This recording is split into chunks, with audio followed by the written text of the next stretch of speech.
There might be a lot of flowers that represent something sweet, like love and beauty, but of course, there are plenty of flowers that mean something rather morbid in floriography as well. I'm not obsessed with death, but listing flowers that have meanings relating to death is somehow very satisfying to me. So I'll share the list of death floriography with you in case you're just curious, want to include them in your goth garden or into your writing, stories, or arts. This video will be divided into 4 sections. 1. Flowers that represent death in general. 2. Death floriography from mythologies. 3. Flowers that have meanings and phrases like "you caused my death." And 4. Some honorable mentions. The information in this video was mainly gathered from the Langage des Fleurs by Louise Cortambert, Floral Emblem by Henry Phillips, and The Complete Language of Flower by Theresa Dietz, as usual. But this time, I've gathered information from Flora Symbolica by John Henry Ingram, published in 1869 as well. Please note that the meanings of flowers can change from place to place, from time to time, from book to book, so apart from the meanings I'm going to tell you guys in this video, some flowers might also have some other additional meanings as well.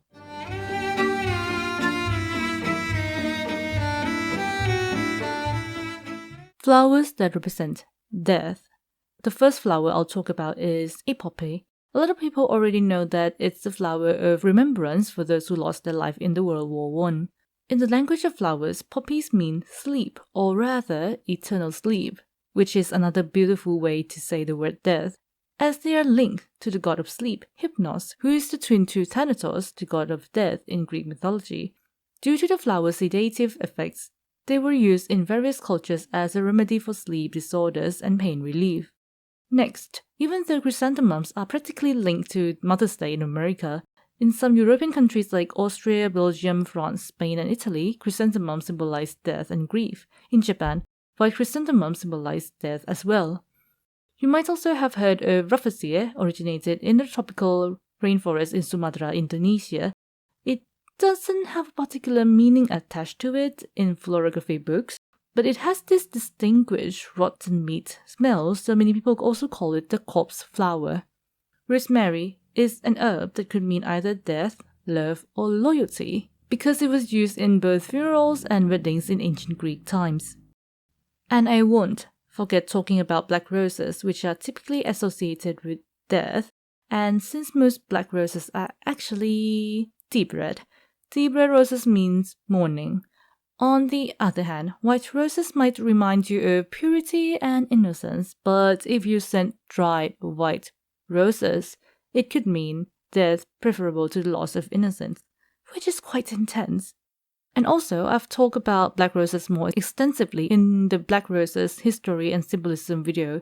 You can check that out if you are interested. And here are some flowers that these books mention as the flower of death. Fairy bells, symbolizing grief and death. Harry Buttercup means death. Invitation, irony, scornful, and scornful laughter. Marshmallow, symbolizing dying for love or unmarried. Damiana, representing death and exhaustion. Death karmas mean deadly death, poison, and suffering death. Ouch. Impala lily or desert rose means death, delusion, fictional, and illusion. Calla lily, representing early death, chastity, lust, and sexuality.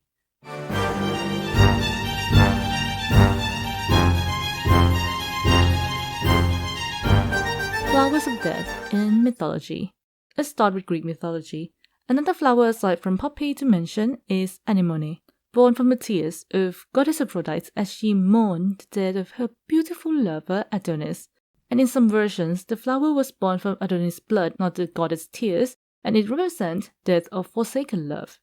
Hyacinth was born from the blood of a Spartan prince named Hyacinthus, beloved by Apollo, and accidentally killed by Apollo. So this flower symbolizes asking for forgiveness, devotion beyond death, and passionate love. In the Complete Language of Flowers book, purple hyacinth specifically symbolizes I'm sorry, please forgive me, jealousy, regret, and sorrow. Daffodil or Narcissus is a flower with a tremendously popular tale. Narcissus was born from the death of Yet another pretty man named Narcissus, who fell in love with his own reflection, his own beautiful, gorgeous reflection from a pool of water, and was unable to look away. So what he did was that he stayed by the water's edge until he died and turned into a flower. Typical Greek tales, I know. Narcissus symbolizes narcissism, obviously, but sometimes also vanity and death. In medieval times, though, it was also believed that if a narcissus droops while you are looking at it, it's a death omen. But since this flower has such a radiant color, it carries so many positive meanings like sunshine when I'm with you or you're the only one. How sweet. Another captivating death flower is the enchantress nightshade. This flower is known by another name, Circe, from the name Circe, a sorceress in Greek mythology, known for her story that she turned men into animals. So apart from magic, witchcraft, and darkness, this flower is also linked to death, doom, and trickery. Pomegranate is popularly known as the fruit of the underworld, and it usually means prosperity due to the numerous seeds inside of the fruit. And since Hades is the king of the underworld and all the gems, all the fortune underneath the earth. But in some cases, this flower can be interpreted as a symbol of resurrection and suffering as well. And I really love how Sakamoto Shinichi, the writer of the manga Innocent, used the broken pieces of pomegranate as a symbolism of death. And this pomegranate scene is why I fell in love with his manga. And also, speaking of hell, Asphodel Meadow or Asphodel Field is the place in the underworld where most souls stay after death. It's not like hell or heaven though. And asphodels are flowers that can be found on tombs, so maybe that's why. And in many depictions, Persephone is depicted with a garland of asphodels as a sign of life in death. So asphodel represents the underworld, death, and mourning as well. It also means my regret follow you to the grave in many floriography books. And now that we are done with the Greek mythologies, let's move on to ancient Egyptian next. Water lilies are known as a sacred flower for ancient Egyptians as it is associated with god Nefertem. And here is the story. On the day of the creation, a water lily opens to reveal god Nefertem, the god of sunrise. He was occasionally portrayed with a blue water lily on his head, which I think is very, very iconic. And some Egyptologists assert that Nefertem actually assimilated into Ra as he grew older. So water lilies symbolize birth, death, and rebirth, due to the fact that the water lilies closes as dusk, sinks under the water, and then reopens in the morning like a sunrise and sunset, and like how the sun god Ra reincarnates every morning. Speaking of which, the resurrection concept reminds me of the Rose of Jericho. This flower, or rather this plant, can survive extreme dehydration and come back to life when rehydrated, so it represents resurrection for an obvious reason. The cowslip is another flower of death. Its meaning is not only death but also birth, doom, adventure, and mischief. In some legends, it was said that the cowslip grew where St. Peter dropped the key of the kingdom of heaven. In Wales and Ireland, this flower is considered a fairy flower. The legend said that if you have a certain number of cowslip, an invisible door to fairyland will appear. But the problem is, no one really knows what that certain number is. Marigold is a flower decorated in cemeteries and no Dia de los Muertos. I apologize to all Spanish speakers in the world, or the Day of Death, as, English speaker would call it. The celebration originates from ancient Aztec rituals honoring the goddess Mictecacihuatl, Lady of the Dead, who allowed spirits to visit Earth and reunite with their families on this day. And marigold's color and fragrance is believed to guide the souls back to the living world. And now here's an interesting part. With different flower pairings, the meaning sometimes could change as well.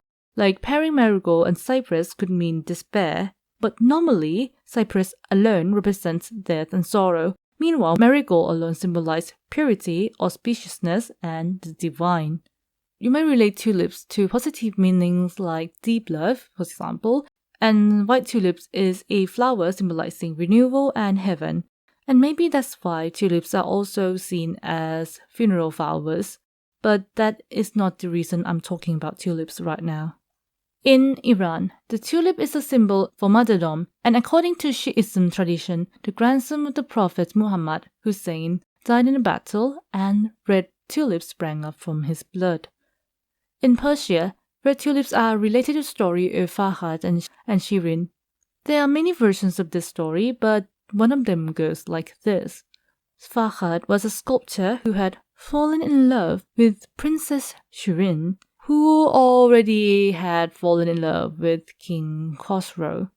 But still, for some reason, the king still challenged Farhad to carve a mountain staircase, promising Shirin if the task was done successfully. And of course, Farhad tirelessly works on building whatever this mountain staircase is, but upon the completion, the king falsely informs Farhad of Shirin's death, leading Farhad to despair and leaped from the mountain. And in some versions, red tulips came up where Farhad's blood landed. Another dead flower from East Asia is, I think you already know it, higanbala, or red spider lily, which represents the afterlife, or the phrase never to meet again. Red spider lilies usually bloom near cemeteries, and they are described in Chinese and Japanese translations of the Lotus Sutra, one of Buddhist scripture, as ominous flowers that grow in hell and guide the dead into the next reincarnation.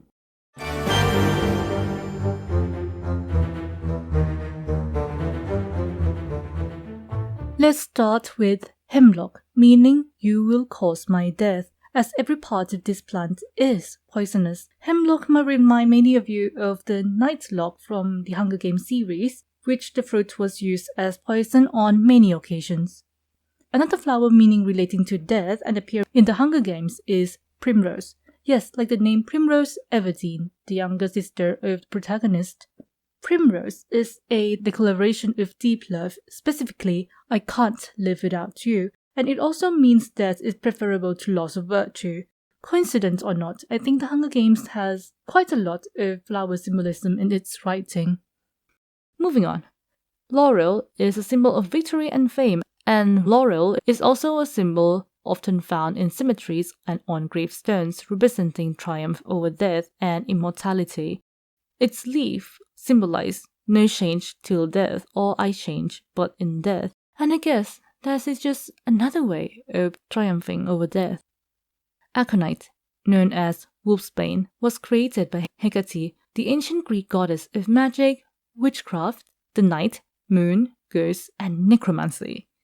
The flower wolfsbane means a deadly foe is near, misanthropy, and poisonous words. It is also called the queen of poisons. The flower's name came from the myth that this plant was used as a trigger or sometimes treatment for werewolf's transformation, and the use of its juice to poison arrows and use it to kill wolves.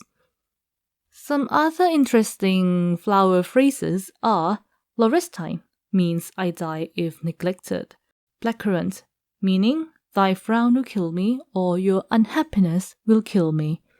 Lastly, gum rock rose means I shall die tomorrow, which is oddly specific.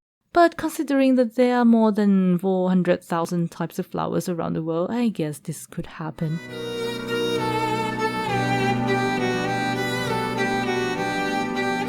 Honorable mentions. After the long list, here are some honorable mentions that might not exactly mean death, but close enough. Dragon arum represents astonishment, dread, horror, and snare. This stunning flower smells like a dead animal, similar to corpse flower, to lure insects to lay eggs on it. Egyptian rose, or mournful widow, means I have lost all, unfortunate love and widowhood. It is a flower to offer to those who are mourning their life partner. And since we talked about wolfsbane in the previous section, I want to mention dogbane as well. Dogbane gets its name, which means away from dogs. From its poisonous nature, this flower carries the meaning of deceit, falsehood, and somehow, I don't know, something positive like inspiration. Honey locust mean elegance, but also love after death or love beyond the grave. Carob carries the meaning of love beyond the grave. Carat, the word for units of measurement in gems and jewelry, came from the Greek word kiration, I don't know how to pronounce it, so I'll just show you how to spell it. And this Greek word meant carob seed. Another plant that has a very beautiful, stunning meaning and also quite gloomy is persimmon, with the meaning of burying me amid nature's beauty. I wish I could convey this message to someone before I die, really. It was too beautiful to be true.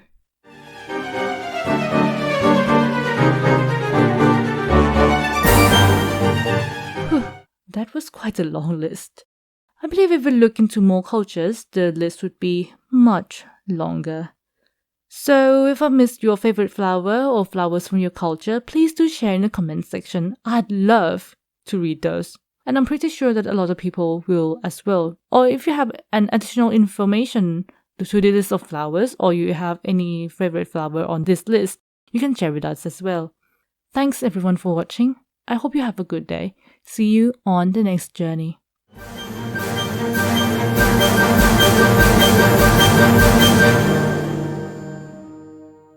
During the research for this video, I've noticed that there are lots of tragic, painful, twisted, sweet and romantic flowers that its meaning is just so specific.